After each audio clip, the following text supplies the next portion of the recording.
kwamba masharti mbalimbali yanayohusiana na biashara yanalegezwa zaidi kwa wafanyabiashara wafaidike na fursa ambazo zinatolewa.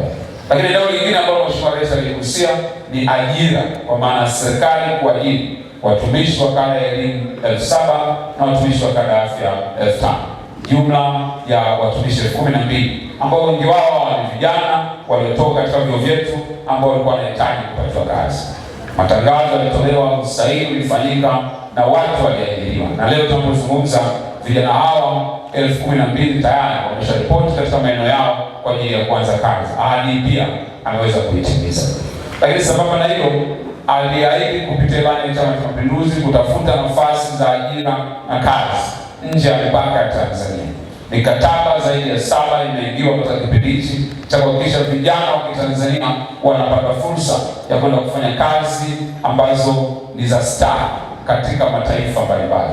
Awamu ya kwanza tayari tuna vijana wanashughulisha na shughuli za usafirishaji maarufu kama bodaboda na bajaji, wamepatiwa nafasi 300 kwa ajili ya kufanya kazi katika nchi ya Dubai, ambapo baadhi yao tayari wameshaanza kwenda. Lakini wapo wengine wanaofanya kazi nyingine tofauti zikiwemo ufundi wa nyumba, ufundi wa magari, na nafasi zote zinatangazwa kwa ajili ya Watanzania wote. Na kama kijana uko hapa una dhamira na una nia ya kwenda kufanya kazi nje ya nchi, hizo nafasi zipo, na kupitia jukwaa hili tutaendelea kutoa taarifa ili uweze kuwa mmoja wa watu ambao unaweza kutafuta uchumi na kujenga uchumi wako kupitia nje ya nchi. Tunachotaka kupitia Wizara ya Maendeleo ya Vijana, kwa maana Mheshimiwa Rais, miaka 5 ya utumishi wake, vijana wasihangaike kupata fursa, ila vijana waamue fursa gani wao wanaitaka ambao wanaweza kuitumia, na kazi hiyo tayari imekwisha kuanza. Lakini ili kuboresha ujuzi wa vijana, serikali ilitenga zaidi ya bilioni 3 za kupeleka vijana katika mafunzo ya ufundi stadi katika vyuo vyetu vya maendeleo ya kijamii. Na miezi 2 iliyopita, naamini hapa Shinyanga pia wako vijana wetu wameenda pale, ambao wamelipiwa gharama zote na serikali kwa ajili ya kwenda kujifunza. Na mkakati uliopo, vijana hao watakapokuwa wanamaliza, serikali itaandaa utaratibu ili kila anayemaliza awe na toolkit kwa ajili ya kumsaidia kuanza kazi na kutengeneza kipato chake. Haya yote tunayasema kuonyesha dhamira ya serikali na dhamira ya Mheshimiwa Rais kuondoa changamoto ambazo vijana inawakabili.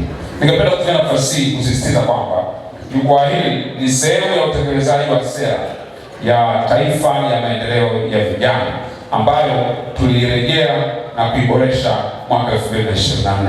Sera hii inalenga kuhakikisha kwamba vijana wanashiriki katika maamuzi, wanapata fursa za ajira na ujasiriamali, wanajengwa uwezo, wanakuwa wazalendo, wabunifu, lakini pia tunajenga kizazi chenye maadili. Kupitia Vijana Platform tunatekeleza kwa vitendo matakwa ya sera hii kwa kuleta huduma karibu na vijana na kuwapa sauti katika mchakato wa maendeleo. Vile vile jukwaa hili ambalo tutazindua leo kwa mkoa wa Shinyanga linaendana na maono ya dira ya taifa ya maendeleo ya mwaka 2050 inayolenga Tanzania yenye uchumi shindani unaojitegemea na uliojengwa katika viwanda na teknolojia na kuwa na rasilimali watu wenye ujuzi. Ili kufikia dira hiyo, vijana lazima wawe kitovu cha uzalishaji, wawe kitovu cha ubunifu, lakini pia wawe sehemu ya uongozi wa taifa hili. Na wiki 2 zilizopita tulikuwa pale Bungeni na tulikuwa Wizara ya Mipango ilikuwa inawasilisha mpango wa miaka 5 wa maendeleo ya nchi yetu. Kitu kimoja hapo ambacho kilifurahisha sana, na unaona dhamira ya Mheshimiwa Rais, zilitajwa rasilimali 10 katika nchi hii ambazo zinaweza zikatuletea maendeleo makubwa. Ukiacha madini, ukiacha mbuga za wanyama, ukiacha ardhi tulionayo, ukiacha uwepo wa maji, moja ya rasilimali tajwa katika rasilimali 10 ni vijana wa taifa la Tanzania.